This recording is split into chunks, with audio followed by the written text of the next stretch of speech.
11 నుంచి 20 వరకు చదువుతున్నాను. మరియు ఆయన ఇట్లా నేను ఒక మనుషునికి 2 కుమారులుండరి. వారిలో చిన్నవాడు తండ్రి ఆస్తిలో నాకు వచ్చు భాగం ఇమ్మని తన తండ్రిని అడగగా అతడు వారికి తన ఆస్తిని పంచిపెట్టెను. కొన్ని దినములైన తరువాత ఆ చిన్న కుమారుడు సమస్తమును కూర్చుకొని దూరదేశమునకు ప్రయాణమైపోయి అతడు తన ఆస్తిని దుర్వ్యాపారం వలన పాడు చేసెను. అదంతయో ఖర్చు చేసిన తరువాత ఆ దేశమందు గొప్ప కరువు రాగా వాడు ఇబ్బంది పడసాగి వెళ్ళి నా దేశంలో ఒకని చెంత చేరదను.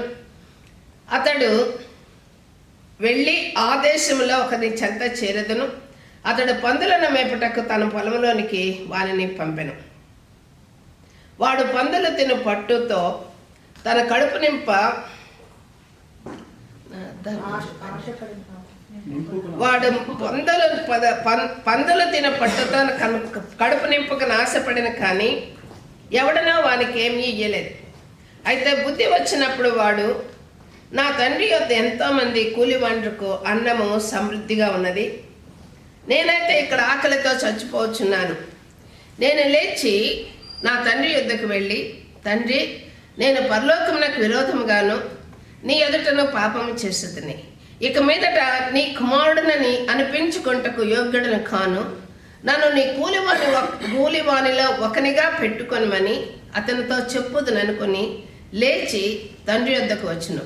వాడిక దూరముగా ఉన్నప్పుడు తండ్రి వానిని చూచి కనికరపడి పరుగెత్తి వాని మెడ మీద పడి ముద్దు పెట్టుకొనెను.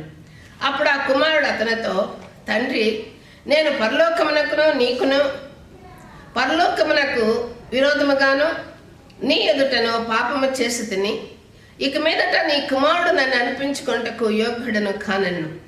అయితే తండ్రి తన దాసులను చూచి ప్రశస్త వస్త్రము త్వరగా తెచ్చి వీనికి కట్టి వీని చేతికి ఉంగరము పెట్టి పాదములకు చెప్పులు తొడిగించుడి, క్రొవ్విన పశువును తెచ్చి వధించుడి, మనము తిని సంతోషపడదుము. ఈ నా కుమారుడు చనిపోయి మరలా బ్రతికెను, తప్పిపోయి దొరికినని చెప్పెను. అంతటా వారు సంతోషపడసాగిరి. అప్పుడు అతని పెద్ద కుమారుడు పొలములో ఉండెను. వాడు పొలము నుండి వచ్చుచు ఇంటి దగ్గరకు రాగా వాద్యములను నాట్యమును జరుగుట విని దాసులలో ఒకని పిలిచి ఇవి ఏమని అడగగా ఆ దాసుడు అతనితో, నీ తమ్ముడు వచ్చి ఉన్నాడు, అతడు తన యొద్దకు సురక్షితముగా వచ్చినందున నీ తండ్రి కొవ్విన పశువును వధించినన్ను. అందుకు అతడు కోపపడి లోపలికి వెళ్ళిపోనల్లకపోయాను. కనుక అతని తండ్రి వెలుపలికి వచ్చి లోపలికి రమ్మని బ్రతిమాలుకొను. అందుకు అతడు తన తండ్రితో, ఇదిగో ఎన్ని ఏండ్ల నుండి నిన్ను సేవించుచున్నానే, నీ ఆజ్ఞ నేను ఎన్నడనూ మీరలేదే. ఆయనను నా స్నేహితులతో సంతోషపడినట్లు నీవు నాకెన్నడనో ఒక మేకపిల్లనైనా ఇయ్యలేదే.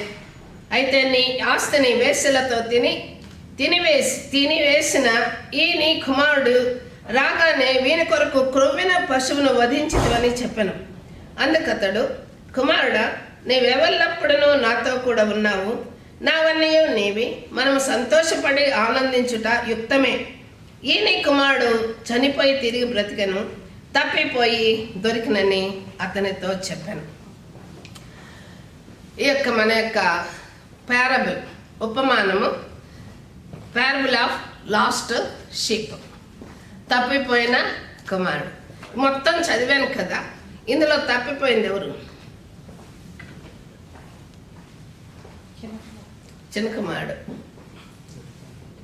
తప్పిపోయింది ఎవరు? ఇంకెవరన్నా ఇస్తారా ఆన్సరు? పెద్ద కుమారుడు. కరెక్ట్గా తప్పిపోయింది పెద్ద కుమారుడు. కుమారుడు అంటే ఎప్పుడైతే ప్రభువైన యేసుక్రీస్తుని మనం అంగీకరిస్తామో మనమందరం కుమారులమే. కానీ శరీరమునకు ఆత్మకు ఉన్న పోరాటంలో శరీరాశలు జయించేటప్పుడు మనుషులు దేని మీద అయితే సప్రెస్ చేస్తుంటారో కోరికల్ని, ఆ కోరికలకు సాతానుకే తెలుసు, మనుషులకే తెలియదు. నేను సప్రెస్ చేస్తున్న నా కోరిక, నా డిజైర్ సాతానుకి తెలుసు. కనుక సాతాను అపవాది ఏం చేస్తాడంటే అలాంటి సిచ్యువేషన్లను కల్పించి వీళ్ళు ఈ ఏరియాలో నిజంగా వాళ్ళు జయించుతారా, దేవుని కోసం సాక్రిఫైస్డ్గా జీవిస్తారా, లేదంటే వాళ్ళ శరీరంలో ఉన్నటువంటి ఆశను తీర్చుకుంటారా అనే అవకాశాన్ని కూడా ఎవరిస్తారు? దేవుడే ఇస్తాడు. సో అవకాశం కలిగినప్పుడు శరీరాన్ని జయించలేనటువంటి పరిస్థితులు లేదంటే సిచ్యువేషన్స్ వచ్చినప్పుడు, లేదంటే బై ఫోర్స్ యాక్సిడెంటల్గా కానీ ఇంటెన్షనల్గా కానీ పాపంలో చిన్న కుమారుడు పడిపోయాడు.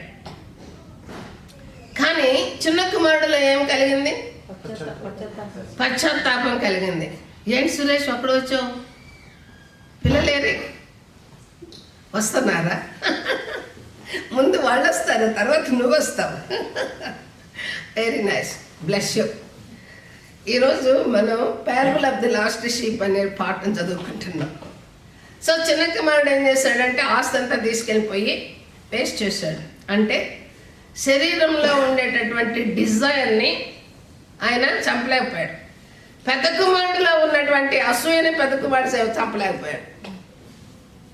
ఇద్దరు తప్పిపోయారు. ఒక ఏరియాలో పెద్ద కుమారుడు తప్పిపోయాడు, ఇంకొక ఏరియాలో చిన్న కుమారుడు తప్పాడు. ఇద్దరు తప్పారు. దేవుని నమ్మిన వాళ్ళు ఎవరు కూడా ఏంజల్స్ కాదు. ఏంజల్స్ కూడా సమయం వచ్చినప్పుడు ఏమవుతారు?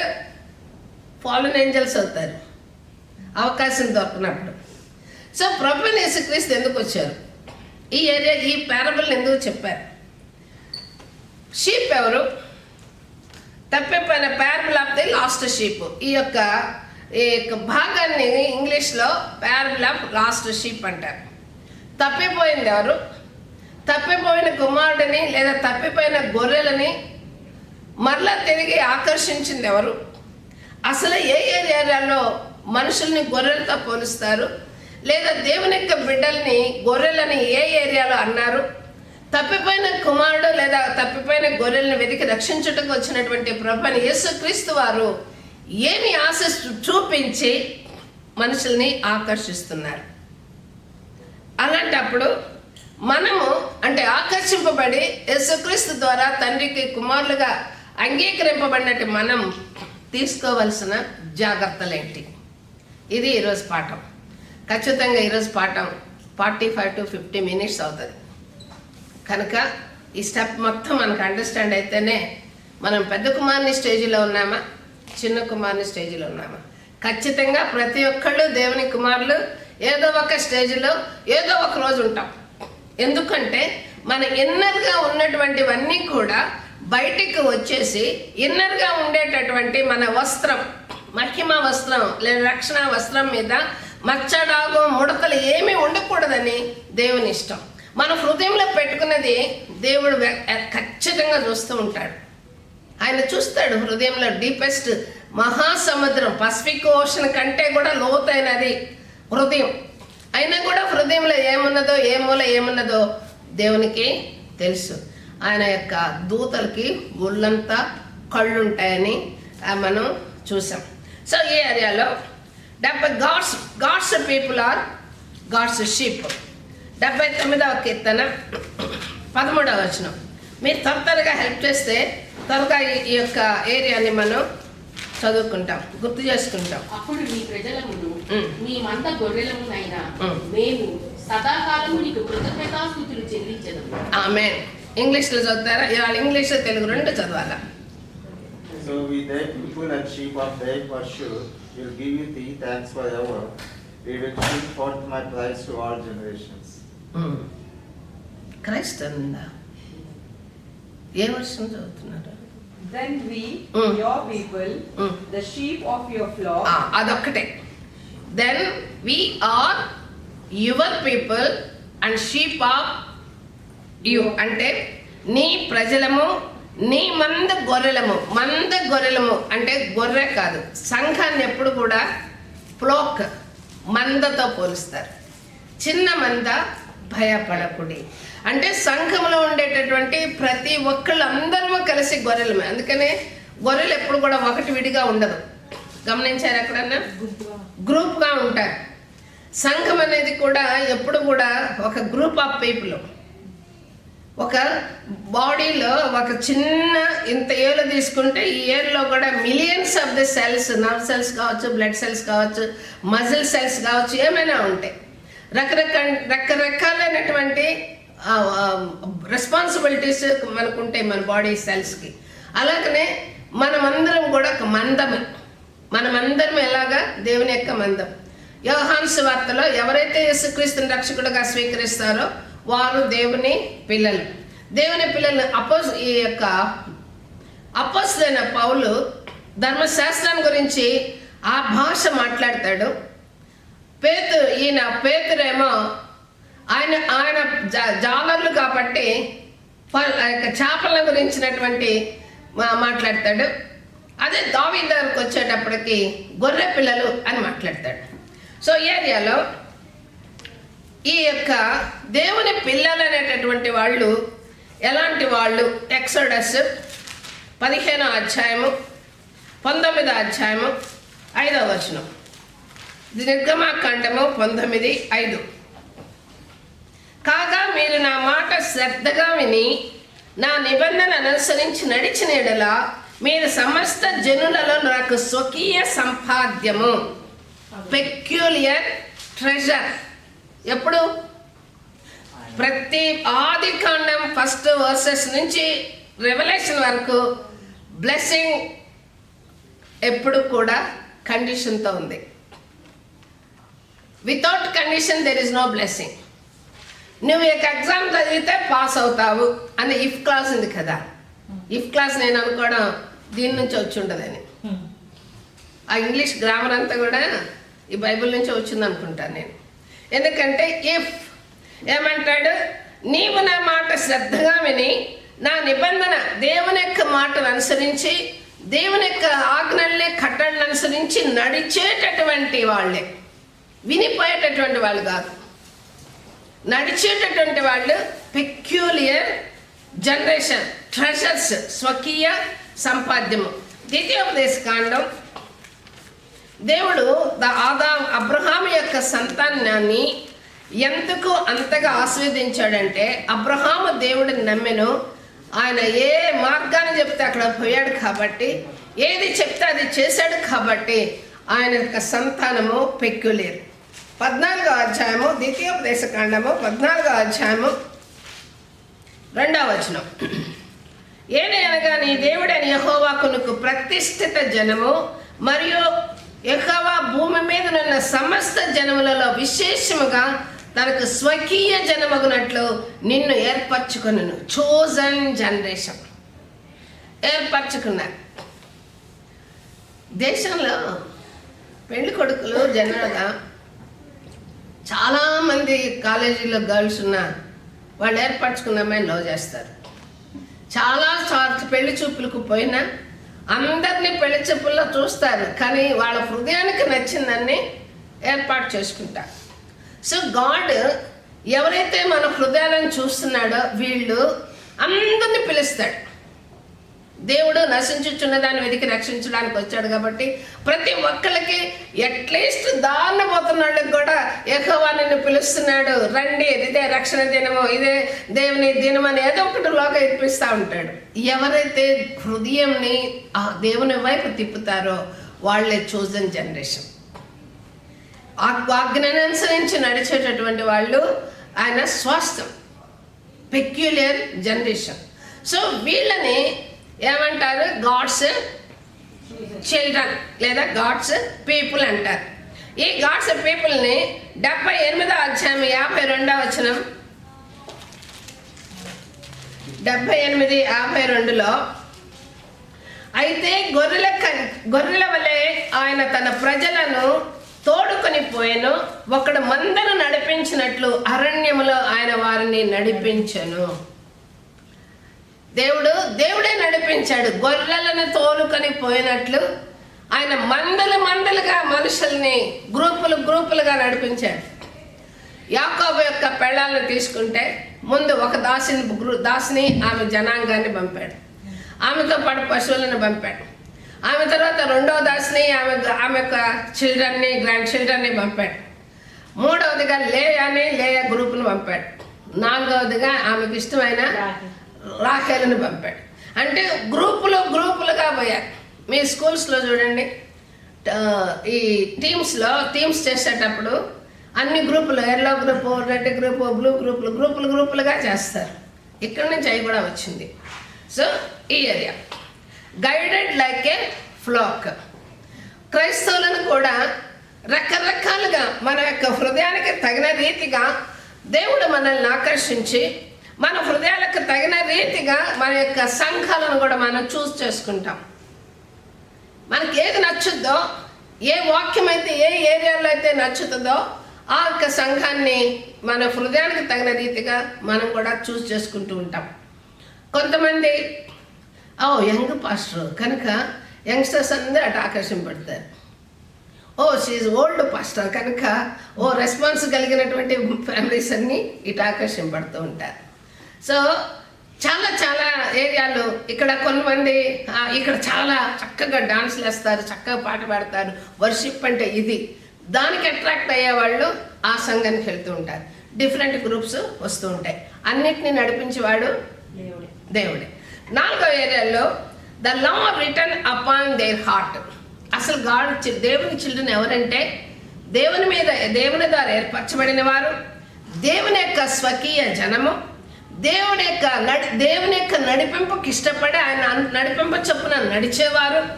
నాలుగవదిగా వారి హృదయాల్లో దేవుని వాక్యాన్ని దాచుకునేవాళ్ళు. పిల్లలు ఎగ్జామ్ రాస్తారు, రాయి అని పోస్ట్ చేస్తారు, చదవండి అని పోస్ట్ చేస్తారు. దానికి ఎగ్జాంపుల్ అరుణే. ఈ ఊర్లో ఉన్నటువంటి ప్రతి స్టూడెంట్లకి ఇక్కడేమో ఎగ్జాంపుల్ అరుణ అయితే, ఈస్ట్ డ్యామ్లో ఎగ్జాంపుల్ జమీమా. ఎందుకంటే అక్కడ మన గ్రూప్లో ఉంది ఫస్ట్ చిల్డ్రన్, వాళ్ళు ఎగ్జామ్స్ రాసింది. ఇక్కడ మన గ్రూప్లో ఫస్ట్ చిల్డ్రన్ ఎవరు ఎగ్జామ్ రాసింది? గ్రామర్ అనగానే ఫస్ట్ ఫోన్ ఎవరు పోతే అరుణ పోద్ది. సో ఇలాగ ఒక్కొక్కరిని ఒక్కొక్క రీతిగా ఏర్పాటు చేసుకున్నప్పుడు మరి గ్రామర్ అరుణ నాకు బుక్ ఇచ్చింది, మ్యాథ్స్ బుక్, ఎగ్జామ్ ఎంటర్. నేను కూడా ఆ మ్యాథ్స్ బుక్ ముందు సిలబస్ అంతా రాకముందు అవే నేను ఫాలో అయ్యాను, దాంతోనే దాన్ని ట్రైన్ చేశాను. సో అలా ఆ బుక్లో ఉన్నాయి, వాడిలా చదివాడు కాబట్టి, వాడు అలా ఎగ్జామ్ రాశాడు కాబట్టి ఇవి ఇంకొకరికి ఉపయోగపడతాయి అనేటటువంటి ఆ ఎక్సర్సైజ్ని ఏం చేసిందామే స్ప్రెడ్ చేసింది.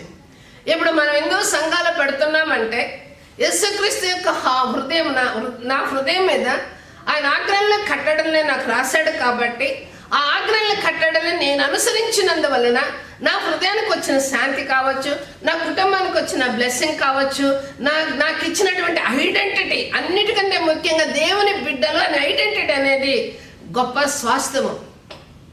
ఈ లోకం యొక్క ఐడెంటిటీ అంతా కూడా ఒకరోజు నశించిపోతుంది, కానీ దేవుని బిడ్డలనే ఐడెంటిటీ పరలోకంలో కూడా మన బుక్ దేవుని యొక్క జీవ గ్రంథంలో వ్రాయబడి ఉంటుంది. హెబ్రీయులకు రాసిన పత్రిక 8వ అధ్యాయము 10వ వచనం.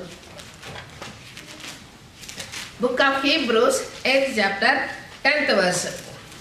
ఆ దినములైన తరువాత ఇశ్రాయేలు ఇంటి వారితో నేను చేయబో నిబంధన ఏదనగా వారి మనసులో నా ధర్మ విధులను ఉంచెదను, వారి హృదయముల మీద వాటిని రాయుదును, నేను వారికి దేవుడైందును, వారు నాకు ప్రజలైందురు. ఆమేన్.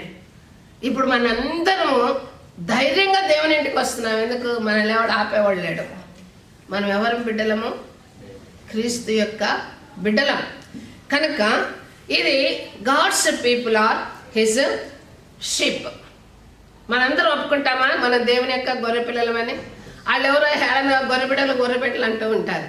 ఎస్, దానిలో హేళన పొందేది ఏంటి? ఆమె తిట్టేదేముంది? మేము గొర్రెపిట్టలమే, మేము లోకానికి వెర్రివారమే. నిజంగా మీ యొక్క జ్ఞానం వేరు, మా జ్ఞానం వేరు. మేము ఆ పరలోక జ్ఞానంతో మేము ఉంటాం కాబట్టి లోకంలో ఉండే అంత జ్ఞానం మాకు లేదు. లోకంలో ఉండే జ్ఞానం లోకంలో గొప్ప స్థితికి తీసుకెళ్తుంది, దేవునిలో ఉండే జ్ఞానం పరలోకానికి తీసుకుపోతుంది. Sinners are regarded as lost sheep. Sinners ఎవరు? ఇందులో ఇద్దరు బ్రదర్స్ అని చెప్పాను కదా, వాళ్ళిద్దరిలో శరీరానుసారమైన బలహీనతలో చిన్న తమ్ముడే, చిన్న కొడుకు అయితే, ఆత్మానుసారమైన ఏరియాల్లో జయించలేనటువంటి బలహీనుడు పెద్ద కుమారుడు. నూతన నిబంధనలో మన యొక్క నడిపింపు అనేది ఆత్మానుసారమైన నడిపింపు, శరీరానుసారమైన ట్రెడిషన్ కాదు. ఆదివారం చర్చికి రాలేదు కాబట్టి ఇడు పాపం చేస్తున్నాడు కాదు, దేవుని వాక్యానుసారంగా నడవలేదు కాబట్టి వాడు పాప అంటారు. అర్థమైంది? సిచ్యువేషన్స్ వేరుగా ఉంటాయి. ఒకవేళ ఆదివారం జ్వరం వచ్చి ఉండొచ్చు, ఇంకేదైనా పరిస్థితులు ఏర్పడవచ్చు, రాలేకపోవచ్చు. అలాగనే దేవునికి సన్నిధికి మళ్ళీ ఎగైనా వస్తున్నారు, అది కాదు. ఏంటంటే అసలు సిన్ ఎక్కడ ఉంది, సిన్ ఎక్కడ, ఎందుకు లాస్ట్ షేప్ అవుతారు. ఇర్మియా గ్రంథం 50వ అధ్యాయం 6వ వచనం. ఇర్మియా గ్రంథం 50వ అధ్యాయం 6వ వచనం. నా ప్రజలు త్రోవ తప్పిన గొర్రెల వలె ఉన్నారు. వారి కాపర్లు కొండల మీద వారిని తోలుకొని పోయి వారిని త్రోవ తప్పించిరి. జనులు కొండకు వెళ్ళొచ్చు, తాము దిగవలసిన చోటును మరచిపోయిరి. ఎవరు వీళ్ళు? దేవుని యొక్క గొర్రె పిల్లలే. వాళ్ళు మిస్గైడ్ చేస్తుండే ఎవరు? కాపర్లే. అమెరికాలో మిడిల్ ఈస్ట్లో ఒక చర్చి, ఒకే ఒక చర్చి, అందరు ఉండేవాళ్ళంట, అందరు వర్కర్స్. కాబట్టి ఈయన పెద్ద వ్యాన్ ఒకటి కొనుక్కొని, భార్యాభర్తలు ఇరువురు కలిసి పెద్ద వ్యాన్ కొనుక్కొని ఊరంతా తిరుక్కొని వాళ్ళందరినీ గ్యాదర్ చేసి ఒక చర్చి పెట్టారంట, లివింగ్స్టన్ అంకుల్. ఆ చర్చి కాస్త ఒక బ్యాప్టిస్ట్ వాళ్ళు వచ్చి, మనం బ్యాప్టిస్ట్ వాళ్ళమే, మన ట్రెడిషన్ ఏంటి, మన ఇదేంటి, మన అదేంటి, నువ్వు ఆడేంటి రా, గ్రూప్లోకి ఏర్పడు. లూథరన్ వాళ్ళు వచ్చే గ్రూపు, సిఎస్ఐ వాళ్ళు వచ్చే గ్రూపు, తర్వాత పెంటెకోస్టల్లో ఈ రకరకాల పెంటెకోస్టలు, ఇవన్నీ కాకుండా నా కుటుంబంలో 4 ఫ్యామిలీస్ ఉన్నాయి. నేను పోయి ఆయన నేర్చుకునేదేంటి, నా కుటుంబానికి ఒక చర్చి. ఇలాగ ఇప్పుడు 70 చర్చిల పైన ఉన్నాయంట. ఎవరు రాళ్ళని జడగొడుతున్నారు? స్కాటర్డ్. కొండకు వాళ్ళు ఏం కొడుతున్నారు? జనులు కొండకు వెళ్ళొచ్చు, తమ దిగవలసిన చోటు మర్చిపోయారు. అస్సలు క్రిస్టియన్ ఎందుకు అయ్యాను నేను? అసలు క్రిస్టియన్గా ఎందుకు అయ్యాను నేను? నాకు ఒక విశ్రాంతి. ప్రయాసపడి భారం వచ్చున్న సమస్త జనులారా, నేను మీకు విశ్రాంతిని కలుగు. ఎక్కడైతే నీకు దేవుడు విశ్రాంతినిచ్చాడో, ఎక్కడైతే నీ మనసుకు నెమ్మది కనిపిస్తుందో, ఎక్కడైతే దేవుని రాజ్యాన్ని గురించినట్టు రాజ్య సువార్త ప్రకారం నడిపింపున్నదో, ఎక్కడైతే పరలోక రాజ్యానికి నీకు దారి చూపిస్తారో, దారి చూపించాలి పరలోక రాజ్యానికి. పరలోక పట్టణం, యెరూషలేము పట్టణం, ఆ యొక్క రాబోయేటటువంటి మహిమ కలిగినటువంటి ఆ పట్టణానికి దారి, కొండ మీదపై పట్టణం, ఆ కొండను చూపించాల్సిన వానిచ్చి సంఘంలో ఉన్నటువంటి పాస్టర్లు ఏం చేస్తున్నారు? కొండకి మనుషుల్ని మారుస్తున్నారు. అందువల్ల అసలైన విశ్రాంతిని కోల్పోయి స్కాటర్డ్ అయిపోతున్నారు. రెండవ ఏరియాలో ఎస్కేల్ గ్రంథం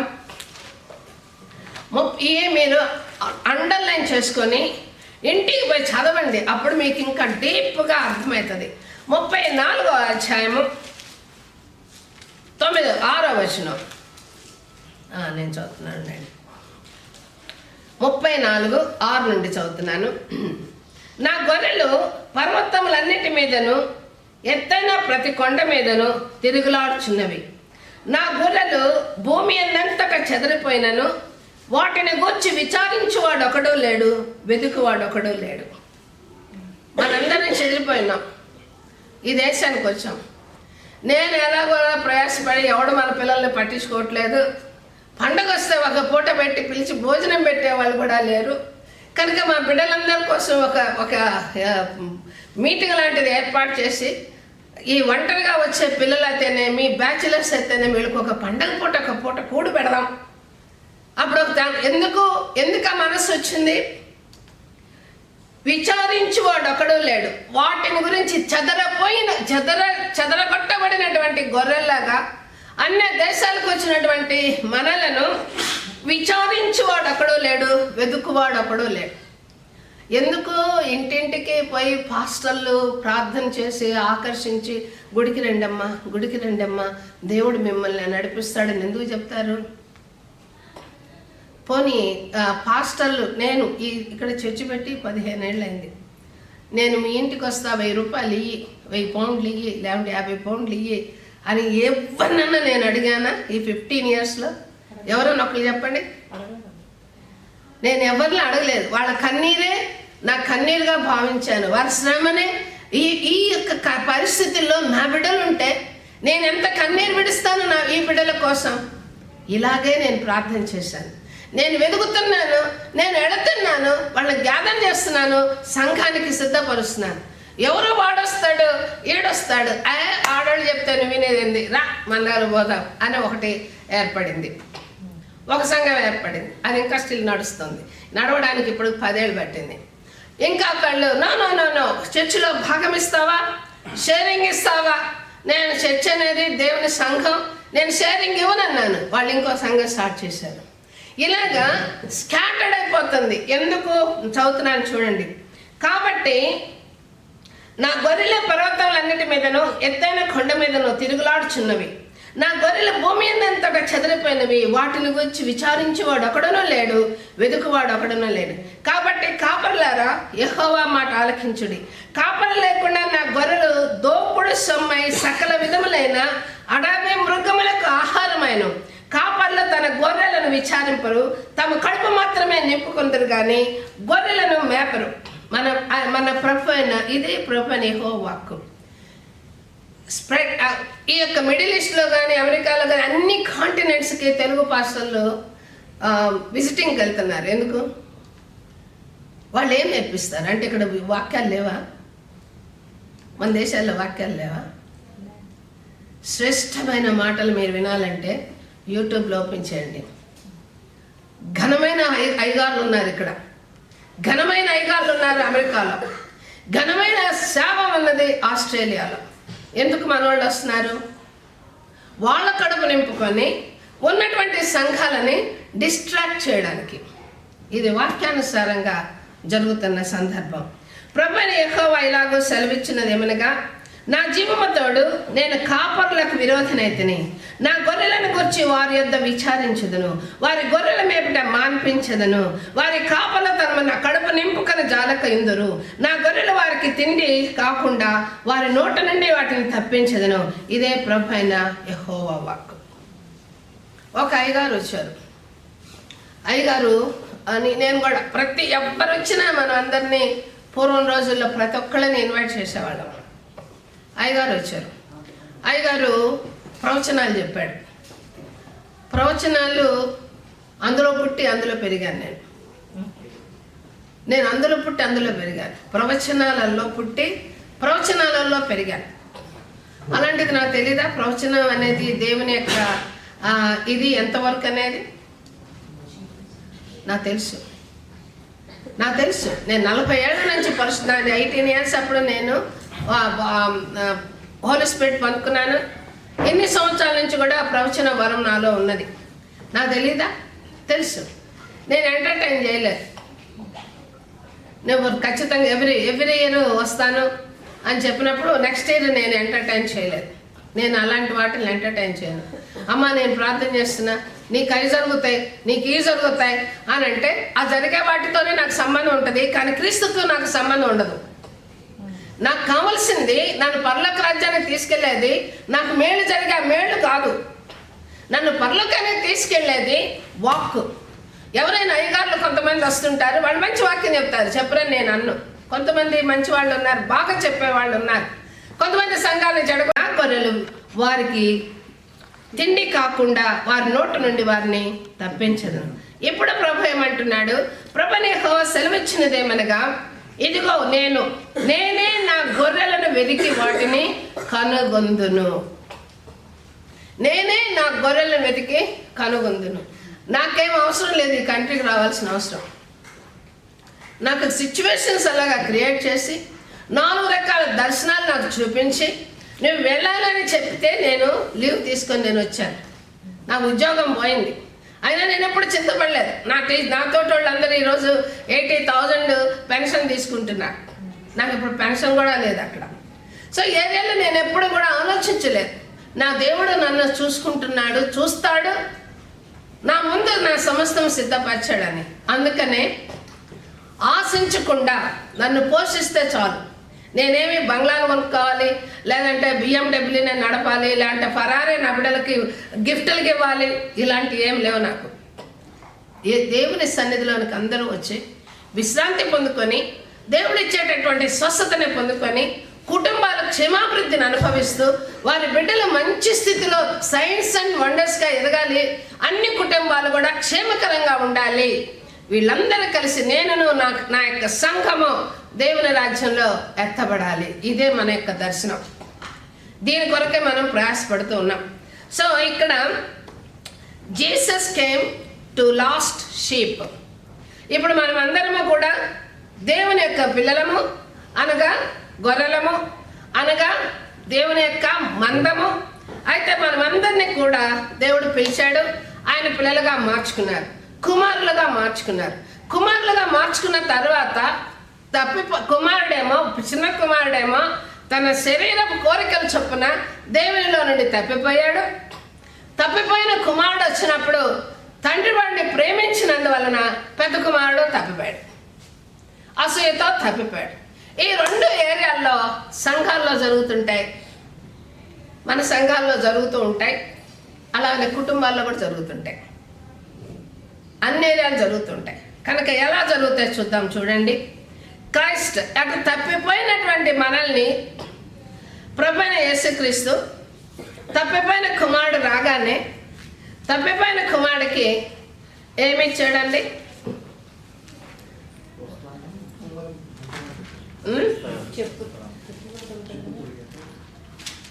ఫస్ట్ ఏమి ఇచ్చాడు?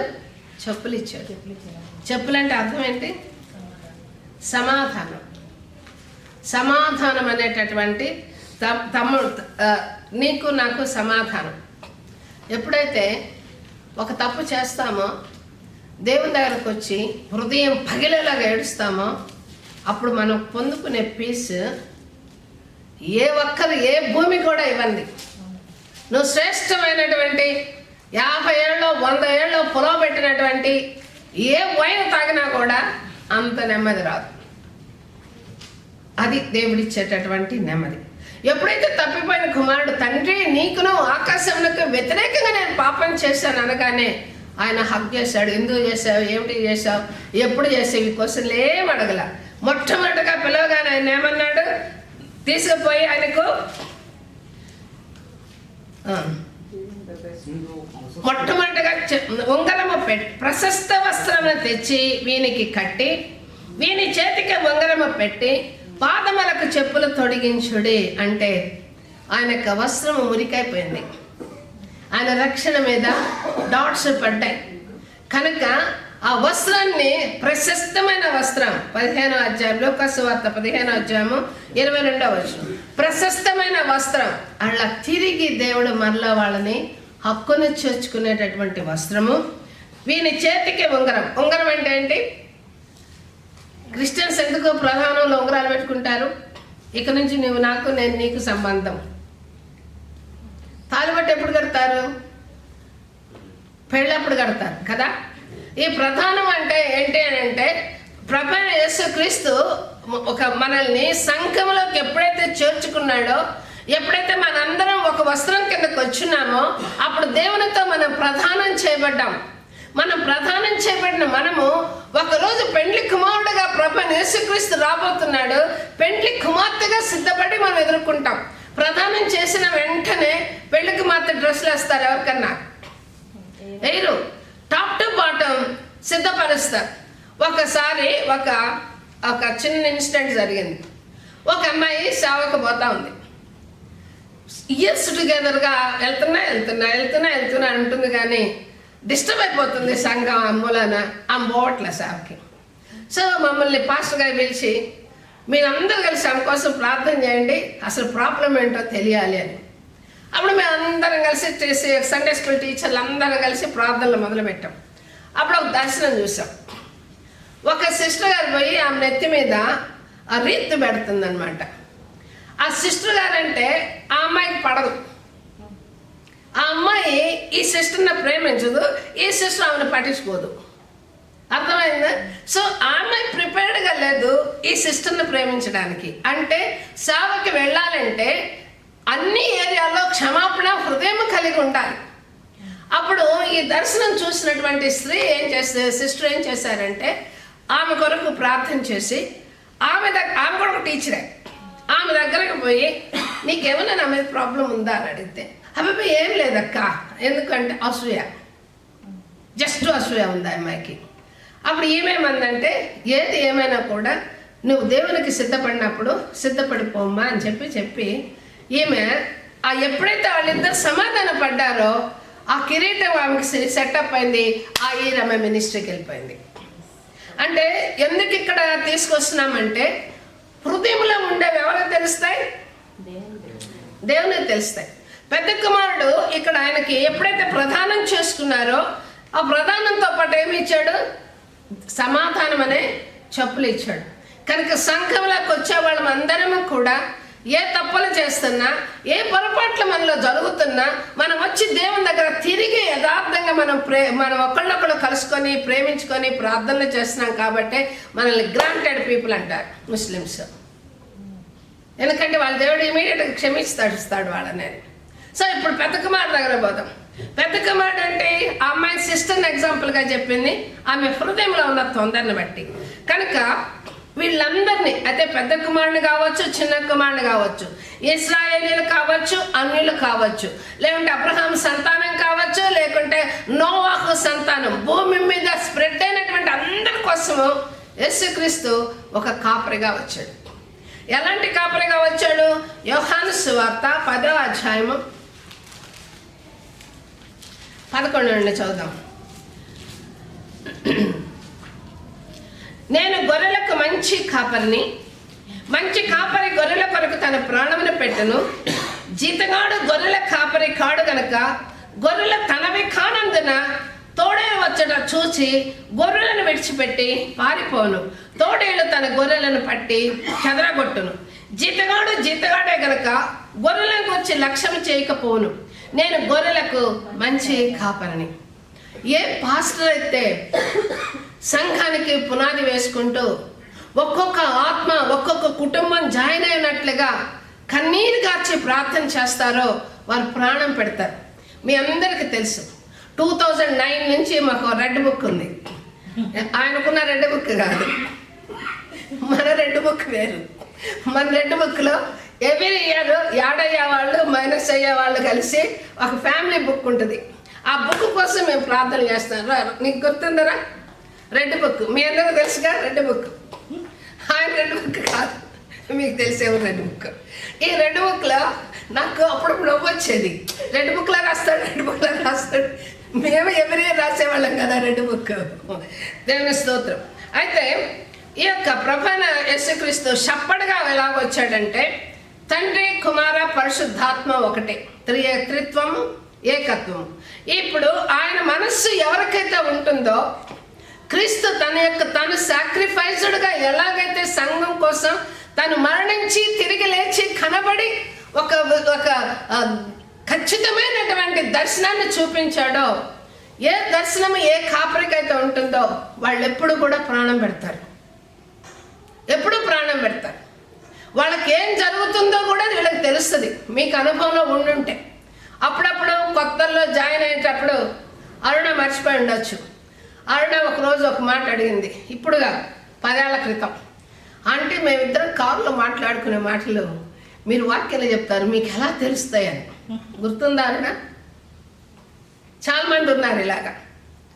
ఎందుకు అని అంటే కాపరి వాళ్ళ గురించి ఆలోచించుతాడు, కాపరి వాళ్ళ గురించి ప్రార్థన చేస్తాడు, కాపరి వాళ్ళ యొక్క కన్నీటితో వీళ్ళ కన్నీరును కలుపుతాడు.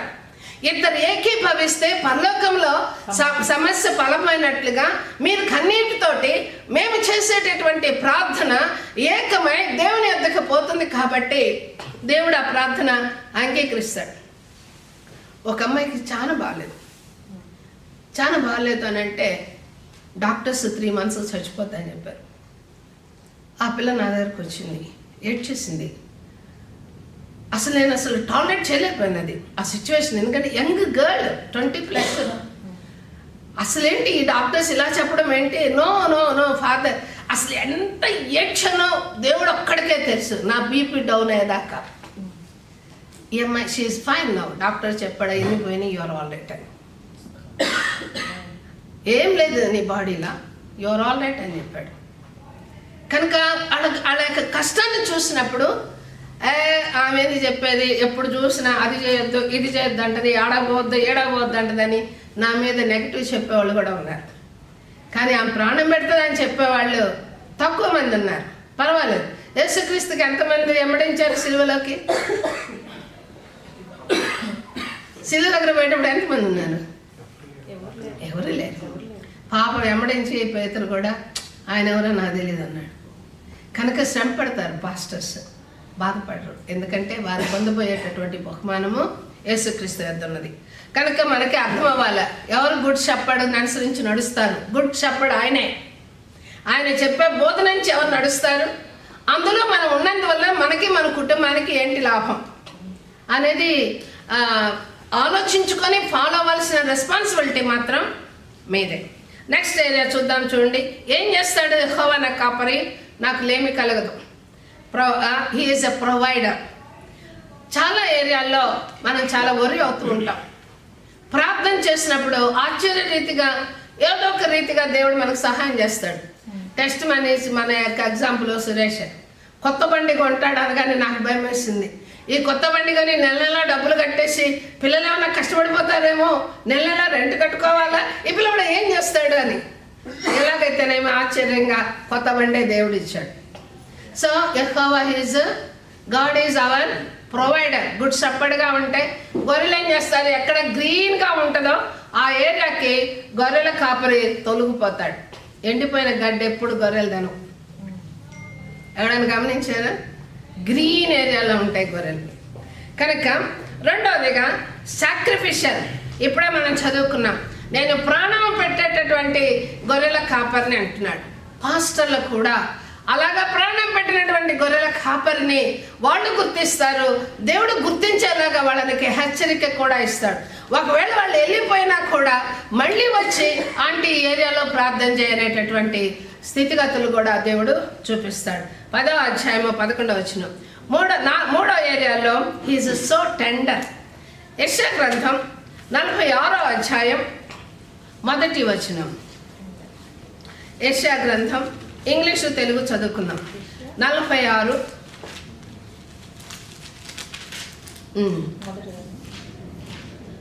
నో వెయిట్ 3వ వచనం. యాకోబు ఇంటి వారులారా, ఇశ్రాయేలు ఇంటి వారిలో శేషించిన వారులారా, గర్భమున పుట్టినది మొదలుకొని నా చేత భరింపబడిన వారులారా, తల్లి ఒడిలో కూర్చుండని మొదలుకొని నేను చంక పెట్టుకున్న వారులారా, నా మాట వినుడి. ఎప్పటి నుంచి ఆయన టెండర్గా మనల్ని భరిస్తున్నాడు? మన తల్లి గర్భంలో ఉన్న రోజు నుంచే. తల్లి గర్భంలో ఉన్న రోజు నుంచే దేవుడు మనల్ని భరిస్తున్నాడు. అందుకే బైతేల్లో పుట్టిన పిల్లలు ఎవరు ఆడవరు. ఎందుకంటే రెగ్యులర్ వాళ్ళు ప్రెగ్నెంట్గా ఉన్నప్పుడు రెగ్యులర్గా చర్చికి వచ్చేవాళ్ళు కాబట్టి చర్చిలో ఆడవరు. నెక్స్ట్ 4వ ఏరియాలో వెల్కమ్ ద వాండరర్స్. ఇందాక మనం చదివాము ఇర్మియా గ్రంథము, ఎజ్కేల్ గ్రంథంలో గొర్రెలు ఏం చేస్తున్నాయి, కొండకి తిరుగుతున్నాయి. వాండరర్స్ అంటే ఒక కొండ నుంచి ఇంకొక కొండకి, ఒక చర్చిలో నుంచి ఇంకొక చర్చికి. అరే ఈ చర్చిలో పాస్టర్ తిడుతున్నాడు, నా ఇంకో చర్చి, ఆ చర్చిలో పీస్ఫుల్గా లేదు ఇంకో చర్చి, గుండ్రంగా తిరుగుతూ ఉంటారు. వాళ్ళ గురించి యేసుక్రీస్తు ఏమంటాడు చూడండి. 1 పేతురు 2nd చాప్టర్ 25వ వచనం. ఇది ఇంగ్లీష్ తెలుగు చదవాలి. మీరు గొర్రెల వల్లే దారి తప్పిపోతుంది, కానీ ఇప్పుడు మీ ఆత్మలకు కాపరియు అధ్యక్షుడునైన ఆయన వైపుకు మళ్ళీ ఉన్నారు. చదువుకున్నామా? 1 Peter 2nd chapter 25th English law. For we are like sheep going astray, but have now returned to the shepherd as the outfield of your soul. నేను మంచి కాపర్ని అంటున్నటువంటి ప్రభువైన యేసుక్రీస్తు వైపు మనము తిరిగి ఉన్నాము. కనుక వాండరర్స్ని కాదు మనం. వాండరర్స్ ఏడొక కాలు ఆడొక కాలు, ఆ చర్చిలో కాలు ఈ చర్చిలో కాలు. ఏం నేర్చుకుంటాం?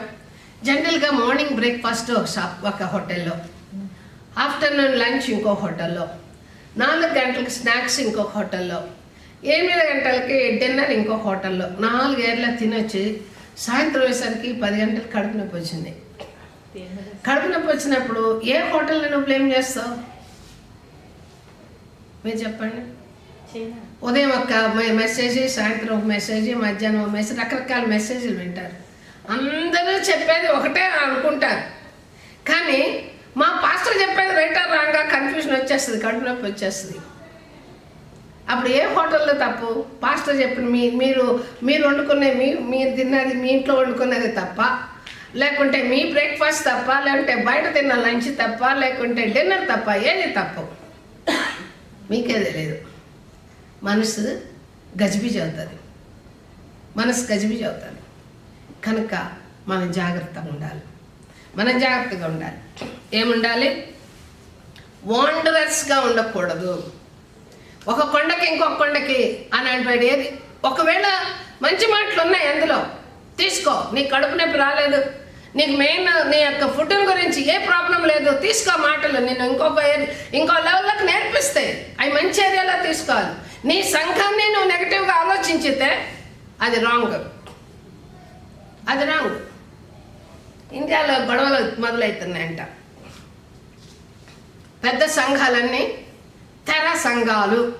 తెర సంఘాలు అంటే తెలుసు కదా, టీవీ పెట్టేసి ఆయన చెప్పే వాక్యం అంతా ఇంటర్నెట్లో వచ్చే సంఘాలని ఇండియాలో తెర సంఘాలు అంటున్నారంట. ఈ తెర సంఘాలు మంచివి కావని కొన్ని, మంచివే అని కొన్ని. ఏమి రేడియోలో సువార్త చెప్తే ఎంతోమంది రక్షణ పొందలేదా? తెరల మూల ఏంటి తప్పని కొందరు, వాళ్ళందరూ ఒకళ్ళనొక్కళ్ళు పోటు వేసుకుంటా బాధపడుతున్నారంట. ఈ తెర సంఘాల వల్ల నీ కడుపులో నొప్పి ఆయన చూస్తాడా? కానీ దేవుడు చూస్తున్నాడు కదా, అనుక తెర సంఘాలని యాక్సెప్ట్ చేయాలని కొంత ఉందంట. కానీ మన ఏరియాలో అలాంటి తెర సంఘాలకు పోకండి. తెర అంటే నా ఉద్దేశం టీవీల్లో కూడా తెరలే కదా. ఆ పాస్టర్ అలా చెప్పారు, మా పాస్టర్ ఇలా చెప్పింది, ఏది రైటు అని ఇంకో పాస్టర్ దగ్గర అడగడం. ఇవన్నీ వాండరర్స్ అంటే ఒక సంఘం నుంచి, ఒక కొండ మీద నుంచి ఇంకొక కొండ మీదకి పోవటం. Resting place. జీసస్ ఎందుకు వచ్చాడు? ప్రయాసపడి భారం వచ్చిన సమస్త జనులారా నా వద్దకు రండి, నేను మీకు విశ్రాంతినిస్తాను అంటున్నాడు. 6వ ఏరియాలో యేసుక్రీస్తు ఇచ్చే విశ్రాంతి ఏంటి? హెబ్రీయులకు రాసిన పత్రిక 13వ అధ్యాయము 20వ వచనం. హెబ్రీయులకు రాసిన పత్రిక 13:20. గొర్రెల గొప్ప కాపరి అని యేసు అను మన ప్రభువు నిత్యమైన నిబంధన సంబంధమగు రక్తమును బట్టి మృతులలో నుండి లేపిన సమాధానకర్త అయిన దేవుడు యేసుక్రీస్తు ద్వారా తన దృష్టికి అనుకూలమైన దానిని మనలో జరిగించును. ప్రతి మంచి విషయంలోనూ తన చిత్త ప్రకారం చేయుటకు మిమ్మల్ని సిద్ధపరచును కాక. మంచి విషయంలో చేయడానికి సమాధానకర్త అయిన దేవుడే, గొప్ప కాపరి అయిన ప్రభువైన యేసుక్రీస్తు వారి ద్వారా మనతో ఒక నిబంధన చేశారు. అదే క్రొత్త నిబంధన. ఇది మనం పొందుకునేటటువంటి పునరుద్ధానంలో దేవుణ్ణి ఎదుర్కోబోయేటటువంటి నిబంధన. Next last, crowning the faithful. 1 Peter 5th chapter 4th verse. ప్రధాన కాపరి ప్రత్యక్షమైనప్పుడు మీరు ఓడబారని మహిమ కిరీటము పొందుదురు. కేవలం ఈ లోకంలో ఫుడ్నివ్వడానికి మాత్రమే కాదు, పరలోకంలో జయించి వారు కిరీటాన్ని పొందుకుంటారనేటటువంటి ఏరియా దగ్గరికి ప్రభువైన యేసుక్రీస్తు మనల్ని నడిపిస్తారు. కనుక ప్రియమైన వాళ్ళారా, సంఘంలో 2 రకాలైనటువంటి లాస్ట్ షీప్, 2 రకాలుగా మనం తప్పిపోవడానికి అవకాశం ఉంది. ఆ పాతోళ్ళని ప్రేమిస్తుందని కొత్తోళ్ళనే ప్రేమించాలని పాతోళ్ళకి, ఈ పాస్టర్ల మీద రావడానికి అవకాశం ఉంటుంది. ఇప్పుడు ఈయన ఎవరి మీద, పెద్ద కుమారుడికి ఎవరి మీద కోపం వచ్చింది? తండ్రి మీద వచ్చింది. ఈ మీ అందరికి ఎవరి మీద కోపాలు వస్తాయి? నా మీద వస్తాయి. ఏంటి ఆంటీ ఇలా మాట్లాడుతుంది, ఎలా మాట్లాడితే? మిమ్మల్ని ప్రేమించి మాట్లాడుతున్నాను కానీ మీకు కీడైన మాటలు నేను ఇంతవరకు చెప్తున్నా. ఎంత సమస్య వచ్చినా కూడా నేను నెగిటివ్ మాట్లాడను. ఎవరితో, ఇక్కడ ఉన్నోళ్ళు పోయినోళ్ళు ఎవరితో కూడా నేను ఎవరి గురించి కూడా నేనేంటి మాట్లాడు, ప్రభా నీ చిత్తం అయితే వాళ్ళకి మాట్లాడు, నిజమైనదేదో తెలుసుకున్నట్లుగా మీరు వాళ్ళతో మాట్లాడండి. ఒకరోజు కాకపోతే ఇంకో రోజైనా వాళ్ళు అండర్స్టాండ్ చేసుకునే మనస్సు వాళ్ళకి దయచేయండి. ఓర్పుతో నేను కూడా చాలా ఓర్పుతోనే ఉంటాను, వెయిట్ చేస్తూ ఉంటాను. ఎందుకంటే దేవుడు ఒక పిలుపుతో మిమ్మల్ని పిలిచాడు. ఉట్టిగా రాలా మీరు బేతేల్కి. ఒక పిలుపు, ఒక ఏర్పాటు, ఆయన సంఘముగా, ఆయన స్వాస్థ్యముగా మీ తరపున ఒక ఏర్పాటుతో మీరు వచ్చారు కనుక మంచి కాపరి యొక్క కరెక్షన్లోనికి మనం అందరం ఉన్నాం. నేను గొప్పని నేను చెప్పట్లేదు, నేను ఐఎమ్ లర్నర్. మీతో పాటు మీకు ఒక వాక్యాన్ని నేను తీసుకొస్తున్నానంటే నేను దేవుని దగ్గర ఎంతగానో ప్రార్థన చేసుకొని మొదటిగా నన్ను చెక్ చేసుకొని నేను ఏ ఏరియాలో తప్పు చేస్తున్నానో నన్ను సరి చేసుకొని నేను దేవుని దగ్గర క్షమాపణ పొందుకొని నేను అప్పుడే మీకు ఈ వాక్యాన్ని తీసుకొస్తాను. నేనేదో ప్రిటెండర్గా నేను మీకు వాక్యాన్ని తీసుకురా. కనుక repent and return to God. పెద్ద కుమారులాగా మనం ఎక్కడైనా తప్పిపోయామా? చిన్న కుమారుడులాగా ఎక్కడైనా తప్పిపోయామా? మనం చిన్న కుమారుడు ఏం చెప్పాడు? నీకును పరలోకానికి వ్యతిరేకంగా పాపం చేశానని చెప్పాడు. పెద్ద కుమారుడు ఏం చెప్పాడు? నేను నీతోనే ఉన్నాను, నువ్వు నాకేమైనా ఇచ్చావా, నువ్వేమైనా పార్టీలు చేసావా అని అంటున్నాడు. మనం కూడా అలా ఉంటాం కదా. ఆ కొత్తగా వచ్చిన పట్టుకొని ఆలాడుతుంది కదా, అంటే ఇన్ని సంవత్సరాల నుంచి మేమున్నా, మా గురించి ఏమన్నా చూస్తున్నారా? మేము కనపడుతున్నాం అసలు ఆంటీకి అని అనుకుంటారు. కానీ అందరికి 4 బిడ్డలు కడుపును పుడితే ఒకళ్ళు కనపడలేదు, ఒకళ్ళు కనపడతారని ఎలా అనుకుంటారు? అమ్మా అరుణ, నీకు ఇంక 2 పిల్లలు పుట్టాలి అరుణ.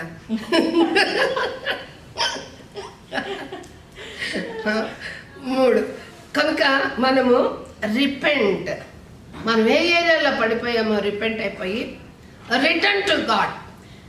ఎస్కేల్ గ్రంథం ఈ మాటలు చాలా ఇరువైనవమ్మా, మీరు దయచేసి అండర్లైన్ చేసుకోండి. అసలు మీరు రాసుకుంటే ఎంత బాగుండేది, మీరు రాసుకోరు కానీ. 18వ అధ్యాయము 31, 32. మీరు జరిగించిన అక్రమ క్రియలన్నిటిని విడిచి నూతన హృదయమును నూతన బుద్ధిని తెచ్చుకోండి. ఇశ్రాయేలీయులారా, మీరెందుకు మరణం నందుదురు? ఇదే ప్రభువైన యెహోవాకు. మరణం నందువాడు మరణం నందుటను బట్టి నేను సంతోషించేవాడని కాను. కావున మీరు మనసు త్రిప్పుకొనండి, అప్పుడు మీరు బ్రతుకుదురు. ఇదే యెహోవాకు. తప్పిపోయిన కుమారుడు తిండి లేక నేను కష్టపడుతున్నాను అని అంటున్నాడు. క్రైస్తవుడు తప్పిపోవడం అంటే ఏంటో తెలుసా? వాక్యము ఎప్పుడైతే నీ హృదయాన్ని తాకదో అప్పుడే నీ హృదయం డిస్టర్బ్ అయిపోద్ది. బాగా అండర్స్టాండ్ చేసుకోండి. శరీరానికి ఫుడ్ ఎలాగనో ఆత్మకు కూడా వాక్కు అలాగా. ఒక్కరోజు వాక్కు నీ హృదయంలోకి వెళ్ళకపోతే అయ్యో నేనేమైపోయాను, నా దేవుడు నాకు దూరం అయిపోయాడని ఒక భయం వస్తుంది. దీన్నే దేవునికి దూరం అవటమే మరణం అంటారు. ఆదామవులు మట్లో పోలా, కానీ దేవునికి దూరం అయ్యారు కాబట్టి దాన్ని మరణం అంటారు. ఆజ్ఞాతిక్రమం మరణము, ఆజ్ఞాతిక్రమ పాపము, పాపం వల్ల వచ్చే జీతము మరణము. మరణం అంటే శరీర సంబంధమైన మట్టి కాదు, దేవునికి మనకి మధ్య డిస్టెన్స్ కలగడము మరణం. అయితే ఇవాళ ఏమంటున్నాడు ప్రభువు? మనస్సు త్రిప్పుకొనుడి. ఎలా త్రిప్పుకోవాలి? జర్మాయ 2వ అధ్యాయము 12వ వచనం. ఇర్మియా గ్రంథం 2:12. ఆకాశమా, దీనిని బట్టి విస్మయపడము, పంపించుము, బొత్తిగా పాడైపోము, ఇదే యెహోవా వాక్కు. 13 ఇంగ్లీష్లో 13. నా జనులు 2 నేరములు చేస్తున్నారు, జీవజన్మల మూటనైన నన్ను విడిచి ఉన్నారు. తమ కొరకు తొట్లను అనగా బద్దలైన నీళ్ళ విలువైన తొట్లను తొలిపించుకొని ఉన్నారు. జీవజలపు ఊట. ప్రభువైన యేసుంటి దేవుని దగ్గర రావడం అనేది ఆ రోజుకి కావాల్సిన వాక్కుని తీసుకోవడం. తొట్లను తొలిపించుకోవడం అంటే ఏంటి? స్టోరేజ్ అండి. తొట్లు మన స్పిరిచువల్ ఏరియాలోకి వస్తే దేవునింటికి రాకుండా ఆగిపోవడానికి గల కారణాలు ఏంటి? ఆదివారము దేవునింటికి రాకుండా ఆగిపోవడానికి కారణాలు ఏంటి? కొందరు తొట్టి క్రికెట్ అయి ఉండొచ్చు, కొందరికి పిల్లలు అయి ఉండొచ్చు, లేదంటే కొందరికి పిల్లల ఎగ్జామ్స్ అయి ఉండొచ్చు, కొందరికి నిద్ర అయి ఉండొచ్చు. ఇందువలన ఎక్కడికి రావాలా మనం? ఆదివారం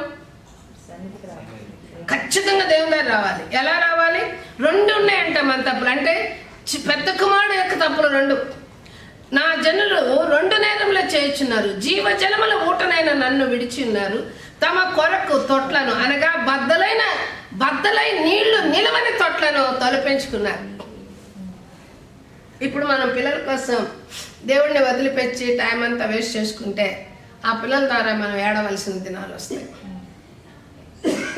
కనుక పిల్లలతో సహా మనం దేవుని దగ్గర కనబడాలి, చర్చిలో కనబడాలి మనం దేవునికి.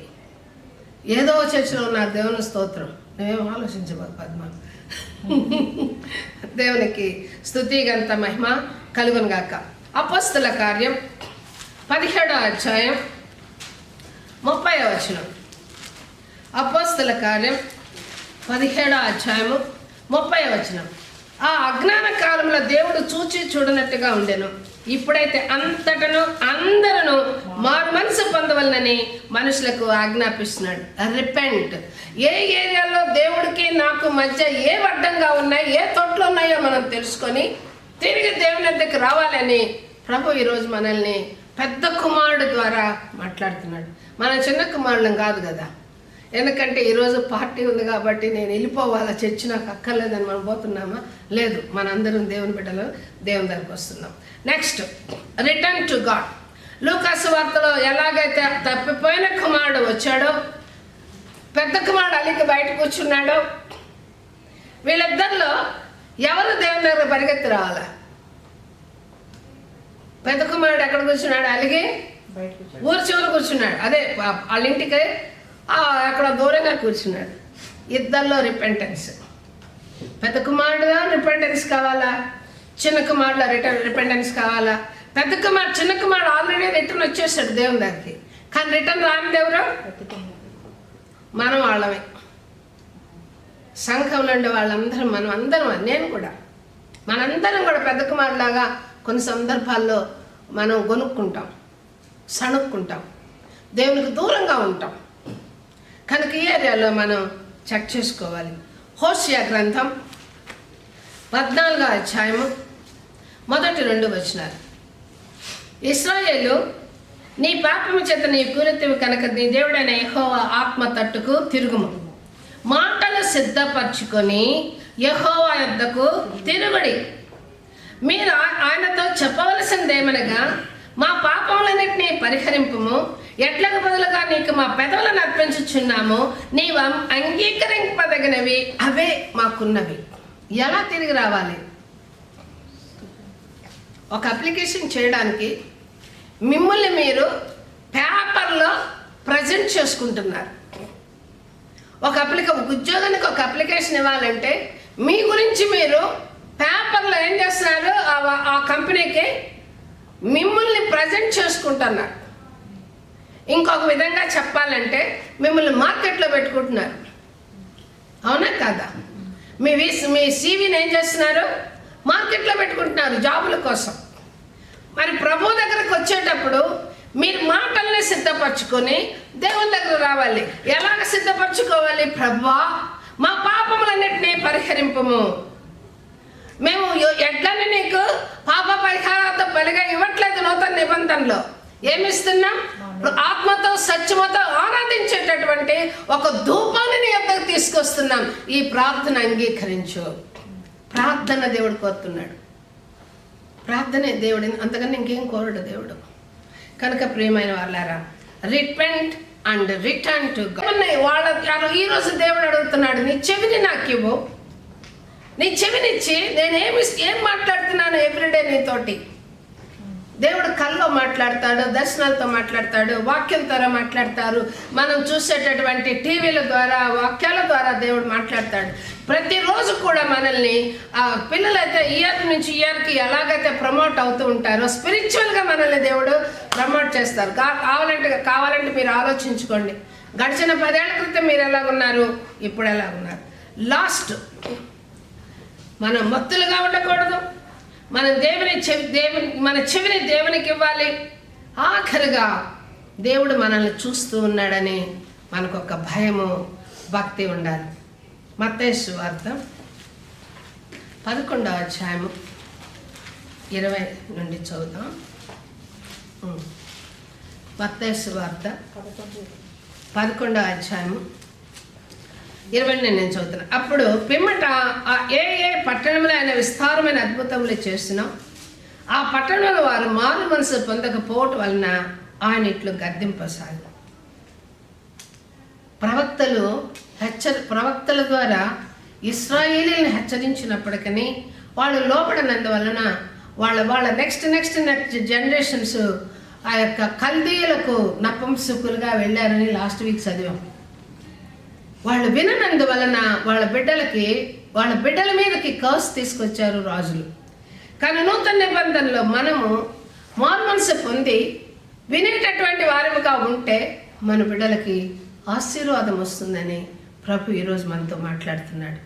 కనుక మనం లేచి నిలబడదాం. Parable of the lost sheep. తప్పిపోయిన కుమారులు కుమార్తెలు కూడా. మనందరం కుమారులు. దేవుని పరిశుద్ధాత్మకి స్త్రీ పురుష భేదం లేదు. అంతే పరిశుద్ధాత్మలో. అందుకనే పరిశుద్ధాత్మలో స్త్రీ పురుష భేదం లేదు కాబట్టి స్త్రీ వాక్యం చెప్పొచ్చు అని వాగ్దానం ఉంది. కానీ అపోస్తలుడైన పౌలు స్త్రీ వాక్యం చెప్పొద్దని అక్కడ ఉన్నటువంటి వాళ్ళకి మాత్రమే రాశాడు. కానీ స్త్రీ వాక్యం చదవకపోయినా చెప్పకపోయినా కుటుంబాలు పాడైపోతాయి. దానికి ఎగ్జాంపుల్ వెస్టర్న్ కంట్రీసే. కనుక మన దేశంలో బిడ్డలందరూ ఈ రోజుల్లో ఎంతగా బ్లెస్డ్ అయ్యారు.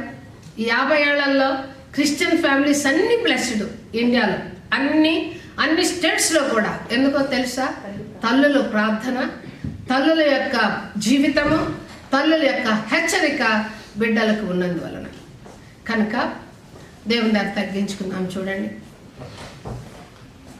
మాటలు సిద్ధపరచుకొని, ప్రభువా మా పాపములు పరిహరించుము, మానసికమైన తలంపుల ద్వారా అయితేనేమి, మా శరీర ఆశల వల్లనైతేనేమి, ఏ ఏరియాలో నీ నుండి మేము దూరంగా ఉన్నామో, నీతో ఉండి కూడా మానసికంగా దూరంగా ఉన్న పెద్ద కుమారుడు వలె ఉన్నామా, దేవుని విడిచి పాపం చేసిన చిన్న కుమారుడుగా ఉన్నామో, ఏ ఏరియాలో ఉన్నా ప్రభు ఈరోజు నశించిన దానిని వెతికి రక్షించుటకు యేసుక్రీస్తు లోకమునకు వచ్చినమాట నమ్మదగినది, పూర్ణాంగీకారం. ప్రియమైన వారులారా, న్యూ ఇయర్లోనికి వెళ్ళబోయే మునిపే నూతనమైన బ్లెస్సింగ్స్ మనకి, మన కుటుంబానికి శాశ్వతమైన బ్లెస్సింగ్స్ మనం పొందుకోవాలంటే కొన్ని ఏరియాల్లో మాటలు సిద్ధపరచుకొని దేవుని దగ్గర మనం తగ్గించుకోవాలి. కొండకు తిరిగేటటువంటి ఆ ఏరియాని తప్పించి ప్రధాన కాపరిగాను, మంచి కాపరిగాను, మధ్యవర్తి అయిన కాపరిగాను ఉన్న యేసుక్రీస్తుని, ఆ యొక్క నిరీక్షణ, ఒకరోజు మనం ఆయనతో కూడా ఆ పరలోక పట్టణానికి నిలబెట్టేటటువంటి బోధలో మనం నిలిచి ఉండాలని ఈరోజు హెచ్చరికలు చేస్తున్నాడు దేవుడు. ప్రభు అంటున్నాడు, అపోస్తలకు ఇవ్వబడిన బోధ రొట్టె వేచుటెందను, సహవాసం అందను, ప్రార్థన ఎందను ఎడతెగక ఉండి ఆ యొక్క దర్శనంలో నిలిచి ఉండాలని ప్రభు ఇచ్చే వాక్యం. కనుక తగ్గించుకుందామా? ఒక్క నిమిషం మాటలు సిద్ధపరచుకొని మీరు దేవునితో మాట్లాడవలసిందిగా కోరుతున్నాను.